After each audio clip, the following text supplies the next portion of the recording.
Hey, welcome to our channel. Today I'm going to talk about leaks in cloth diapers. Why do you have leaks? How can you troubleshoot them? And is there a way to cloth diaper without leaking everywhere? I would say that there are two main reasons for leaks. One of them would be compression and the other one would be repelling. So we'll start with repelling. That means that something is not soaking up moisture anymore. So the inserts are not doing their job and they're not keeping moisture in, but it's just repelling moisture. A good example of this would be when you have a good rain jacket and the water, when you look at it, it just like drips right off. That's because that material wasn't meant to absorb moisture. So that means that your inserts have some sort of, I wouldn't say damage, but a bit of buildup, or you need to fix your wash routine because your inserts are no longer absorbing liquid. This will be something that I'll cover in another video about how to fix repelling. But for now, I would tell you to go to the Fluff Love University website. Down below, I have a link for you about how to fix repelling issues. Anyway, if that is your problem, great, because then you can fix it. And then you can just try to make sure your wash routine is pristine and you hopefully won't have that problem again. So how do you know if your inserts are repelling? You can actually do a test. You can take a clean insert and run it under water, and if the water instantly wicks away and doesn't absorb, then you know that that insert isn't doing what it was meant to do. It's not absorbing liquid.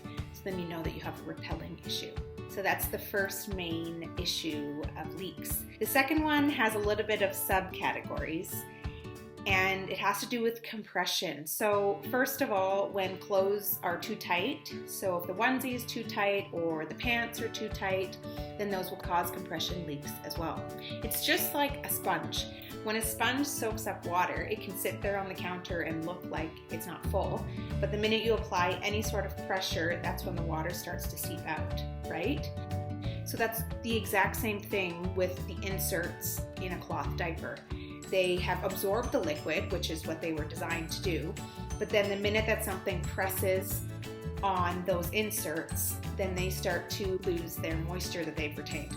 So the first one is the clothes, like I said. A way to fix that is to go up a size with onesies, or I button only the middle button. Most of our onesies are done up like that. We just do up the middle button just to try to prevent any compression. We go up a size in pants and in onesies, and it seems to work for us so far. So the second reason for compression leaks is something that's really hard to troubleshoot, and it would be things like the car seat buckle, or if you're baby wearing. Again, the inserts are full, and then you put them into their car seat, and then there's pressure on their diaper, and then that moisture will leak out the sides. And those are quite frustrating. I found that we tried to prevent those mostly by changing our son's diaper right before we got in the car, and by the time we got somewhere, we would just change his diaper again. With baby wearing, or if we knew that we would be carrying him around for a long time, it was the same thing. If you know you're going to be somewhere for a longer time or in the car for a longer time, then either you're going to do more diaper changes, or you could add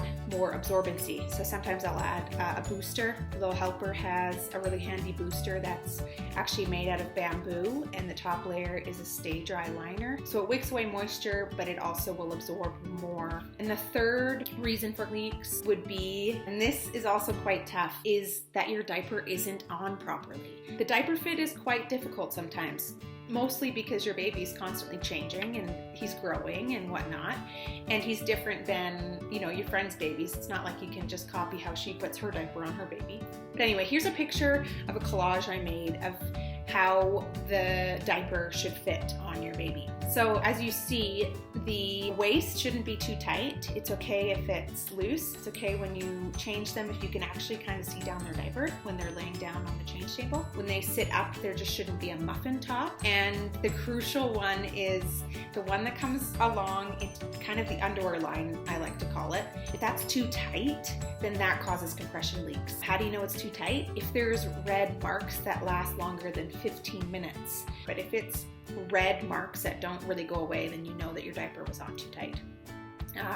And this is where it gets difficult, because if the diaper is too loose, it's not going to hold in that moisture either. So it is a little bit of trial and error, but you will figure it out. So leaks are some of the most frustrating things when it comes to cloth diapers. Most companies recommend that you change their diaper every 2 to 3 hours. We just got into a routine of when we would change his diaper, and then it didn't become quite as unpredictable. I feel like that prevented a lot of leaks as well. I hope this video was helpful. I hope it encourages you. Leaks are frustrating, but I promise you you'll get through it and you'll be able to find the culprit, hopefully. Once you can figure out the fit of your diaper, I feel like that's usually the main cause. Thank you very much for stopping by and watching this video.